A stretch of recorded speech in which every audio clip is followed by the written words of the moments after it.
Let me tell you something before we even get into this story. There are moments in life where your whole world tilts, not with a scream, not with a crash, but with a whisper. A soft, careful whisper that changes everything you thought you knew. That's what happened to me. And if you've ever trusted the wrong person, loved too hard, or ignored your gut because you wanted peace, stay right here with me. Because what I thought was missing money turned out to be a missing marriage, a missing truth, and a man who thought my silence meant I was stupid. It started with something so small that I almost dismissed it myself, and that's the part that still gets me. It wasn't a screaming argument, or a dramatic discovery, just a quiet moment in the kitchen that felt ordinary enough to ignore if you wanted to. I wasn't even upset when I asked.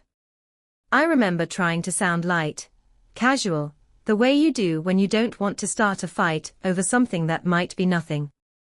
I had my coffee in my hand, the morning light coming through the window, and I said it like it was a passing thought, something that had just crossed my mind while I was checking the numbers. I asked if he had noticed that the savings account looked lower than it should have been. That was it. No accusations, no raised voice, no tension that I could hear in my own words. Just a question any partner should be able to ask. What I got back wasn't reassurance, or curiosity, or even concern. It was laughter. Not nervous laughter, not confused laughter, but the kind that makes you feel small without saying a single insulting word. He laughed like the idea itself was ridiculous, like I'd just proven I didn't understand how the world worked. He didn't even look up at first, just brushed it off like it was nothing worth his attention. And in that moment, something shifted, even though I didn't fully understand it yet. Because when someone laughs instead of listening, they're not just dismissing the question, they're dismissing you. He told me I worried too much. He said it was probably just bills, said it with confidence, like that should be the end of the conversation. And maybe to anyone else it would have been. Bills is a convenient answer, because it sounds responsible, reasonable, grown up. But the thing is, I knew the bills. I tracked them. I paid my share. I knew what was normal and what wasn't. Still, I let his tone override my own knowledge. That's how subtle manipulation works. It doesn't force you into silence. It nudges you there and lets you walk in on your own. I remember standing there afterward, feeling slightly embarrassed for even bringing it up. I told myself I was being paranoid, that marriage means trust, that not every thought needs to turn into a conversation. That laugh lingered though. It wasn't comforting. It wasn't loving. It was dismissive in a way that planted doubt, not about the money, but about my right to question it. That's the danger of moments like that. They don't explode. They settle. They sit quietly in the back of your mind and make you second-guess yourself the next time you feel something is off. Looking back, that laugh was a warning sign dressed up as charm. It was a way of shutting the door without locking it, so I wouldn't feel justified pushing back. And I realize now how practiced it was. He didn't get defensive. He didn't stumble. He didn't ask what I meant, or want to look at the numbers together. He laughed because laughter ends conversations faster than anger ever could. It makes you feel silly for asking, and once you feel silly, you stop. What hurt the most wasn't that he brushed me off. It was how natural it felt for him to do it. Like he'd done it before. Like he knew exactly which tone would make me retreat without realizing I was retreating. That moment taught me how easily trust can be used as a weapon. When you believe someone loves you, you don't expect them to minimize you. You don't expect them to use your desire for peace against you. And yet, that's exactly what happened. He counted on the fact that I didn't want conflict, that I valued harmony, that I'd rather doubt myself than accuse him of something that serious. The question itself wasn't small at all. It just felt small because of how he treated it. Missing money is never a little thing, but the way he laughed shrank it down until it fit neatly under the rug. And for a moment, I let it stay there. I let his confidence outweigh my instincts. I let his reaction rewrite my concern into insecurity. That's how betrayal often begins, not with lies, but with laughter that teaches you not to ask again. Even now, when I replay that scene in my head, I can see how carefully he controlled it. No argument. No discussion. Just a quick laugh and a simple explanation that made me feel like the problem was me. And the truth is, anyone watching from the outside would have missed it completely. There was no drama to point to, no obvious red flag waving in the air. Just a quiet dismissal that worked exactly the way it was meant to, leaving me standing there with my coffee, telling myself everything was fine while my instincts tried to speak over the echo of his laugh. Walking into the bank that day felt like stepping into any other ordinary errand, and that's what made everything that followed so unsettling. I wasn't angry, and I wasn't bracing myself for bad news. I honestly believed I would walk out feeling a little foolish for even checking, maybe laughing at myself the way he had laughed at me. The building smelled faintly of paper and cleaning solution, the kind of neutral scent meant to make you feel safe and organized. People were standing in line, shuffling papers, tapping on their phones, living their normal lives while mine was quietly drifting towards something I couldn't yet see. I remember rehearsing what I would say to the teller in my head, keeping it simple, casual, nothing dramatic. I handed over my ID, smiled, and asked about our joint savings account like I had done plenty of times before. There was comfort in the routine of it, in the clicking of keys and the polite small talk that fills those spaces. It lulled me into thinking this really was just another normal check, another responsible adult moment that would end with reassurance and nothing more. Then her expression changed, just slightly at first. It wasn't panic or shock, but a pause that felt too long. Her fingers slowed, then sped up again, tapping at the keyboard with more purpose. She stopped smiling, not in a rude way, but in a focused way that made my chest tighten. I told myself not to overthink it, that bank systems were slow, that people paused all the time. Still, the silence stretched, and I could feel my heartbeat starting to climb, each second louder than the last. When she asked me to sit down, everything inside me went cold. It wasn't what she said as much as how she said it, quiet and careful, like she was trying not to scare me. That's when I knew this wasn't about a simple mistake, or a delayed deposit. People don't ask you to sit down for small things. I lowered myself into the chair, suddenly aware of how exposed I felt in that open space, surrounded by strangers who had no idea my life was about to split in two. She spoke slowly, explaining what she was seeing on the screen, and I struggled to keep up, not because her words were complicated, but because my mind kept rejecting them. Withdrawals that didn't make sense. Transfers that weren't familiar. Patterns that didn't belong to emergencies or shared decisions.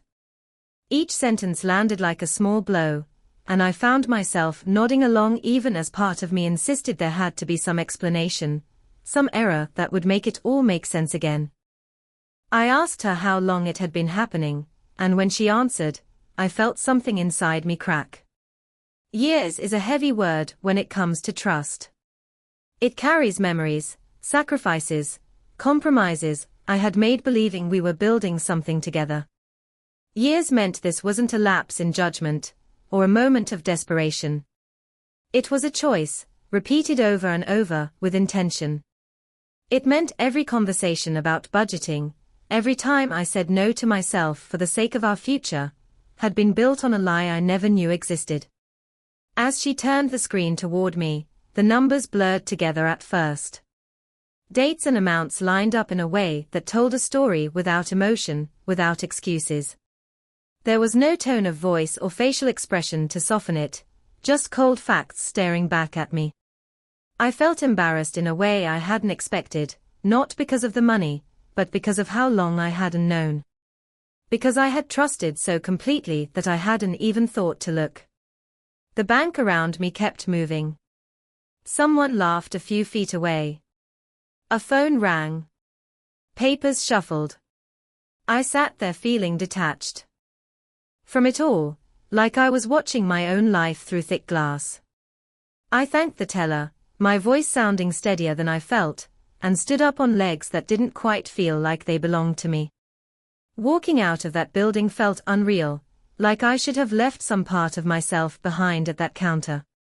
Sitting in my car afterward, reality started to settle in. This wasn't just about money.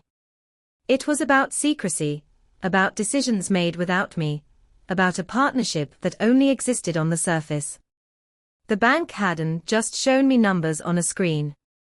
It had shown me the shape of a betrayal that had been quietly growing while I lived my life believing everything was fine. And the hardest part wasn't the shock, or even the anger. It was the slow, sinking realization that the man I thought I knew had been living a completely different story right beside me, confident I would never walk into a bank and ask a simple question. After the shock settled into something quieter and heavier, I made a decision that surprised even me. I didn't rush home to confront him. I didn't call a friend or collapse into tears on the floor the way movies make it seem like you're supposed to. Instead, I went home and acted normal. Painfully normal. I cooked dinner, asked him how his day went, listened to him complain about traffic and deadlines, and all the while there was this new awareness sitting behind my eyes, watching everything with a clarity I'd never had before. Silence became my shield. Not the kind that comes from fear, but the kind that comes from understanding that reacting too soon would only serve him. I needed time, and more importantly, I needed information. Every word he spoke after that felt different. I noticed how carefully he chose what to share and what to leave out. I noticed how his stories sometimes shifted just enough to avoid details. I noticed how relaxed he was, how sure of himself, how confident that I was still in the dark. I started paying attention in a way I never had before. When he said he was working late, I noted the days and times. When he stepped out to take calls, I remembered how long he was gone. When money came up in conversation, I watched his face instead of listening to his words. It was strange, realizing how much you can learn simply by staying quiet. People reveal more when they think they're not being watched. At the same time, I started preparing. Quietly. Carefully. I went back to the bank on my lunch breaks, asking questions, requesting copies, learning the language of statements and transfers I'd never needed to understand before. I sat in my car afterward reading through pages of numbers, slowly piecing together a story that had been hidden in plain sight. Each visit made me steadier. Less emotional. More focused. I met with a financial advisor under the guise of future planning, and asked hypothetical questions that weren't hypothetical at all. I learned what my rights were, what could be traced, what could be recovered. Knowledge started replacing panic. Then I met with a lawyer, and that meeting changed everything. Hearing the situation explained in calm, factual terms grounded me in a way nothing else had. This wasn't just a personal betrayal. It was a legal one. And that meant I had options. At home, I continued playing my role. I laughed when I was supposed to laugh. I nodded at his stories. I even listened to him talk about plans for the future, plans he had no intention of honoring. There were moments when it felt almost unbearable, when I wanted to scream the truth, just to see his reaction. But every time that urge came up, I reminded myself that this wasn't about release. This was about resolution. Silence gave me power I didn't know I had. It allowed me to move freely without tipping him off. It let him continue believing he was in control, that his secrets were safe, that his laugh in the kitchen had worked exactly as intended. The more comfortable he got, the more careless he became. He stopped covering his tracks as carefully. He repeated patterns. He assumed I was still the same woman, who would accept a dismissive answer and move on. Emotionally, it wasn't easy. There were nights I lay awake staring at the ceiling, replaying memories through a new lens, wondering how many moments had been genuine and how many had been lies. But even that pain became part of my preparation. It sharpened my resolve. I stopped seeing myself as a victim and started seeing myself as someone gathering the pieces of her own life back, one decision at a time. What I learned during that period of silence is that patience is often mistaken for weakness. People assume if you're not reacting, you're not aware. If you're not loud, you're not powerful. But silence can be strategic. It creates space for clarity. It gives you room to think instead of feel. And while he was busy underestimating me, I was quietly rebuilding myself into someone he no longer recognized. By the time I was ready to speak, I wasn't the woman who had asked a gentle question in the kitchen and doubted herself when he laughed. I was informed. I was prepared. I was steady. And the truth I was holding was no longer fragile or confusing. It was solid, documented, undeniable. Silence hadn't broken me. It had shaped me into someone who understood that the strongest moves are often made quietly, long before anyone else realizes the game has changed. By the time I decided it was time to confront him, I already knew exactly how it needed to happen. I didn't want a shouting match in the living room, or a tear-soaked argument that would let him twist the story later. I wanted to be calm. I wanted witnesses without involving them. I wanted him off balance without raising my voice even once. So I chose a place that felt safe and familiar to him, a nice restaurant where he felt confident, where he liked to talk about himself and enjoy being seen as successful and charming. I told him it was just a dinner, nothing special, and he didn't question it. That alone told me how secure he felt in his lies. He showed up relaxed, smiling, already halfway through a story before we even sat down. I watched him talk while I listened in a way I never had before, noticing how easily the words came to him, how natural deception had become. The waiter poured water, menus were opened, and life went on around us like nothing significant was about to happen. Halfway through the meal, while he was explaining a work situation that I later learned wasn't even real, I reached into my bag and took out the envelope. I didn't slide it dramatically or pause for effect. I simply placed it between us on the table like it was just another part of dinner. He noticed it immediately and frowned, confusion flickering across his face before curiosity took over. He opened it casually at first, still confident, until his eyes landed on the first page. I saw the exact moment his body stiffened. The color drained from his face in stages, like his mind was trying to process faster than his emotions could catch up. He flipped through the pages too quickly, then went back, slower this time, realizing what he was holding. He tried to laugh. It came out wrong, thinner than the laugh in the kitchen had been, forced and unsure. He asked what it was, his voice just a little too loud, drawing glances from nearby tables.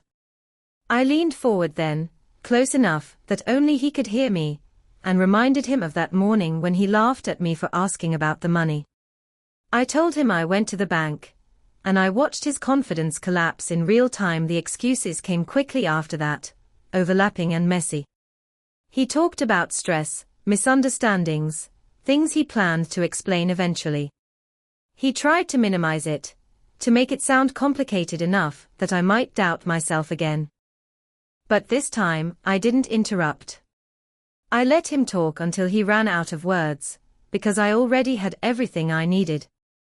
His voice got quieter as he realized I wasn't reacting the way he expected. I told him calmly that I had copies of everything, that I had spoken to professionals, that this wasn't a conversation or a negotiation.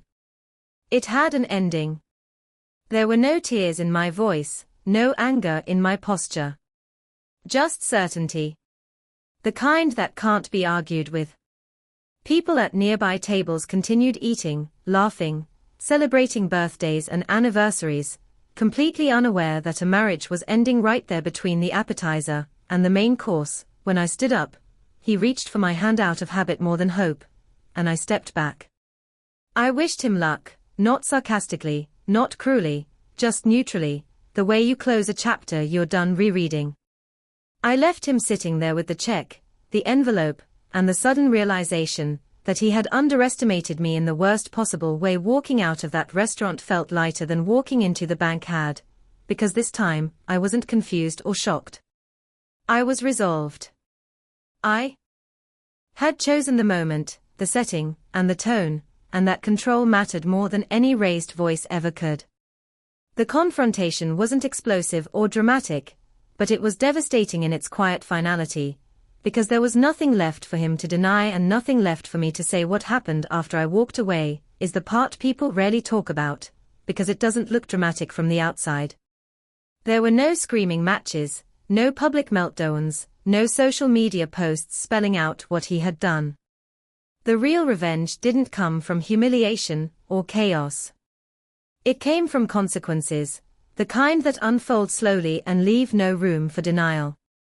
I had already set things in motion long before that dinner, and now those plans began to take shape in ways he could not laugh off, or talk his way around. The legal process was quiet but thorough. Every transfer he thought was hidden had a trail. Every account he assumed was untouchable was suddenly frozen. The lawyer handled things with a precision that felt almost surgical, and watching it happen was oddly grounding. This wasn't about emotion anymore. It was about accountability. Documents were filed, explanations were demanded, and excuses were met with silence or evidence. The systems he thought he was smarter than didn't care about his charm, or his stories financially. The truth unraveled him. Assets were divided. Funds were recovered. The lifestyle he had built on deception collapsed under the weight of facts. That second life he had been living didn't survive exposure. The apartment lease was terminated. The credit cards were flagged. The narrative he had carefully crafted for years fell apart once it was no longer private. People noticed. Questions were asked. And for the first time, he wasn't in control of how the story was told emotionally. I changed in ways I hadn't expected. I didn't feel triumphant in the loud, cinematic sense. I felt steady. I felt clear. Each step I took away from him felt like reclaiming a piece of myself I hadn't realized I'd lost. I learned how capable I was when I stopped carrying the weight of someone else's lies. I learned that independence isn't just about money, it's about confidence, about knowing you can trust your own judgment again. There were moments of grief, of course. You don't walk away from years of your life without mourning something. But that grief was clean, not tangled up in doubt or confusion. I knew exactly why I was there. I knew exactly what had happened. That clarity made all the difference. I wasn't wondering what if or maybe or should I have. I had answers, and answers are powerful. The most satisfying part of it all wasn't watching him struggle, or explaining himself to people who no longer believed him. It was watching myself rebuild.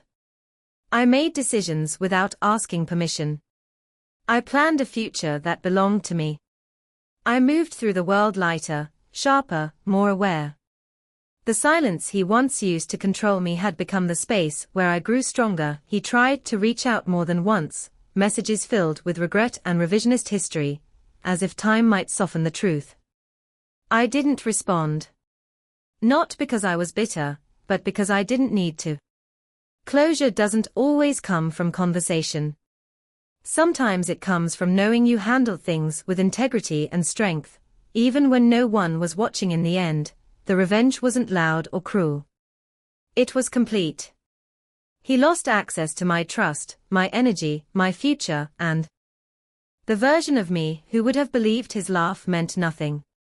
I gained something far more valuable than what he took. I gained myself, fully aware and unafraid, walking forward without looking back, carrying the quiet satisfaction of knowing that underestimating me was the costliest mistake he would ever make and the lesson he would be forced to live with long after the story stopped being told.